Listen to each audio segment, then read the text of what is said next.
Hello, everybody. Everybody in West Bend Mallard School District, or anybody really that's watching this, feel free to share it with whoever you want to. For those of you that don't know, my name is Mr. Wirtz. I teach social studies at West Bend Mallard. I cover middle school and high school, and I wanted to put together a few videos for social studies while everybody's in isolation. I had a few kids reach out to me basically saying, what can we do? They're asking for homework, which is bizarre. If you've ever worked with middle school kids, if they ask for anything, you better take advantage of it. So I want to put together a few videos geared towards all sorts of age ranges, but this first couple maybe towards my middle school classes that I cover. So bear with me. I do not know much about putting videos together, hence using a free software. I don't have any sort of quality budget or materials to film with, so the quality is not going to be any good. But hopefully you can get something out of this. So feel free to share with whoever you'd like to as we cover at a simple level some of the things we would cover in our social studies class, were we still in school. So topic number one is something our seventh graders were supposed to do right before we got kicked out of school, and that is the stock market. As you can see, our budget is doing awesome so far, looking for sponsors at this time. So the stock market, so what is it? I think everybody's probably heard about it in some point. You've seen it in movies, you hear about it on the news. If you follow the news right now, outside of everybody talking about this disease that's ravishing the world, they also are talking about the economy and focusing on the stock market. So let's talk about what some of these things are. Number one, what is a stock?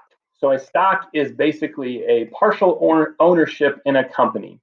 So seventh graders would know this. We just talked about types of businesses. We've talked about kind of a sole proprietorship and a partnership, and maybe I'm going to expand and I'm going to merge. One of the things that companies will do is they will sell stocks. They will sell parts of their company. So if you want to, you can go online, you can find a broker, you can find somebody to basically help you buy stocks of a company. So think on the top of your head, think, all right, what's a company that's a big company that I know of? Some of the biggest in the world, obviously. So let's say Amazon. Amazon is still doing pretty well because everybody's quarantined in their home, they're isolated in their home, excuse me. Everything's got to be shipped in. So I say I want to buy a portion of Amazon. So I go online. There's all sorts of places you can go. I'm going to use E-Trade as my example. They are not a sponsor of the show. If you know of anybody that can hook us up, that's great. We would love the money. E-Trade is one place you go. So you create an account, and I say I want to buy one stock, one share of Amazon. And throughout a process that gets more involved, you can do so. So you can buy one share of Amazon. So let's kind of look at where it's at right now. If I pull up E-Trade here, I can see that a stock from Amazon, if I want to look this up, Amazon stock is currently selling at $1,846.09. It is down on the day. Things aren't looking good for them right now, but not too bad. So if you have a nice $1,846, you can buy one share of the company of Amazon. Now, I don't think many of you are sitting around with that much money in your savings accounts if you're in seventh grade, but maybe something else. So you say, all right, I want to buy a different company that's going to be a little bit smaller. So let's go to one of my favorites. I'm a big fan. I can buy some Pepsi stock. All right, Pepsi stock is $103.93. So I could buy one share of Pepsi for $103. I look for other types of stocks. Oh, a great one that we'll talk about later on. Carnival Cruise Lines, not doing the best right now. I can buy one share of Carnival Cruise Lines for $12. So you have $12, you can go and buy one share. And ultimately, that's what you then have, is you have one share of that company. You and thousands of other people now are owners within that company.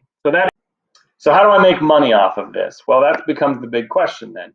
What happens is the values of these companies go up and down. A company is doing really well, then the value goes up. So if I own a share of that company, then that value of my share also goes up. So the idea of investing in the stock market is I want to buy when things are not worth very much, as they go up and up and up and up and up, and then I sell when they're worth a lot, then I can make a lot of money. And so that's basically all there is to it. Now on the front face, that's pretty simple, but obviously we don't know what's going to happen in the future. And so you have to be very knowledgeable, but also quite a bit just comes down to luck when it comes to actually making money off the stock market. Now, some people obviously are really good at it. If you think about people like Warren Buffett, who's made billions and billions of dollars off of investing, this isn't just luck for him. There's some of that, but it is a lot more involved in it.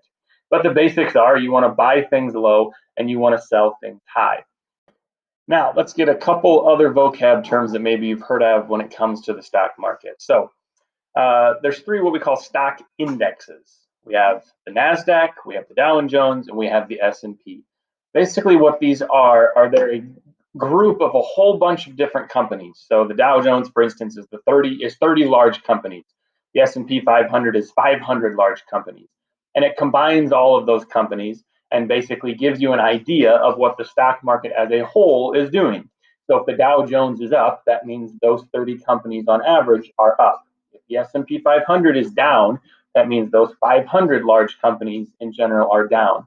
So when people look at the stock market, they usually like, how's the Dow doing? How's the NASDAQ? How's the S&P? That's basically what they're saying. What is the market as a whole doing? The Dow could be up and my Carnival stock could be down. But in general, the Dow Jones, the NASDAQ, the S&P give me insight to what's going on. Okay, so another term I maybe have heard is bear and bull markets. So let's kind of talk about those two with props. First up, we have the bear market. A bear market is generally saying that the market is down. Bear is bad. I know you think, oh, lovely little unicorn bear, it's good. No, a bear market means that the market in general is not doing well. On the other hand, you have what's called a bull market. The bull market. Now, I know what you're thinking, Mr. Wertz, that's not a bull. I understand, but the girls do not have a stuffed bull. So we have a bull elephant here. So a bull market means that the market is doing well. The market is up. We are currently in what we call a bear market because of the coronavirus and everything associated with that pandemic. Apologies, we had an interruption and we lost our stuffed animal props here. The 3-year-old did not think I got to use them in the video. So a bear market essentially means that we're in poor times for the market. The coronavirus, this pandemic, everybody isolated into their homes, airlines shutting down, cruises shutting down. A lot of these things basically happening, causing a little bit of a panic, causes the markets to plummet. So we can see all sorts of examples. If we look at stock all over the market, if we look at the Dow Jones, I'll kind of throw up some pictures here showing you the difference, that kind of 3 months, what's happened in the last 3 months. So we'll look at a few of these and you can see obviously everything plummeting down into a bear market. Thank you. We have a different bear. So bear markets, this one also looks adorable, but not a good thing. Bear markets are not a good thing for the economy. So through history, we've seen some bear markets worse than other ones. We have things like the stock market crashes that have taken place. So we look at the main one, the Black Tuesday, 1929, that everybody hears about. The whole thing, the whole market crashes into this massive stock market crash, causing huge problems for the economy. We had the recession more recently in 2008. So in 2008, a lot of the markets crashed down into a recession. So a bear market means that essentially about every company is going to be down. Their values are down. So in a lot of ways, if people have the money, this is the time in which they want to invest because the values are very low. And if they're able to ride out the difficult economic times, then in the next year or so, these stocks, ideally, these companies are back to where they need to be. And so your share will be worth a lot more. So not a terrible time to invest if you have the financial means to do so. So that's kind of the basics of what stocks are. Like I said, 7th graders especially, this is the topic you were supposed to cover next.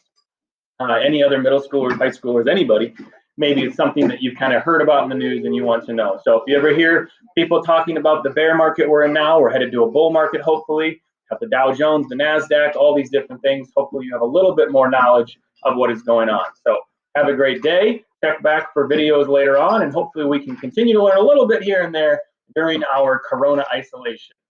See you later.